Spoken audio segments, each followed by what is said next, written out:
মানুষরা বলেছে যে ইতিপূর্বে ভারতের সাথে যদি আবার কোনো গোপন চুক্তি থেকে থাকে, চীনের সাথে যদি কোনো গোপন চুক্তি থেকে থাকে, আমেরিকার সাথে যদি কোনো চুক্তি থেকে থাকে, সেই চুক্তি জনগণের অধিকার আছে।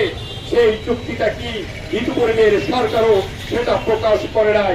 সেই আজকে আমরা সারা পৃথিবীতে দেখছি যে আমেরিকা আজকে ভেনেজুয়েলার প্রেসিডেন্ট আজকে তার সেই বদ্রাকে অপহরণ করে নিয়ে গেছে।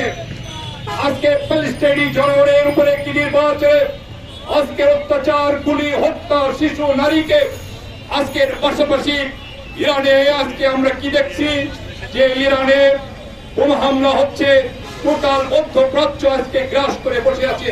বন্ধুগণ, আমরা সাহসের সাথে বলতে পারি আমেরিকার যে সরকার, এই আমেরিকার সরকার একটি মৌলবাদী সরকার। আমরা কমিউনিস্ট পার্টি মৌলবাদের বিরুদ্ধে আমাদের লড়াই সংগ্রাম করার ইতিহাস, এটাই আমাদের বৈশিষ্ট্য। কিন্তু আমেরিকার যে চীনে যেটা করছে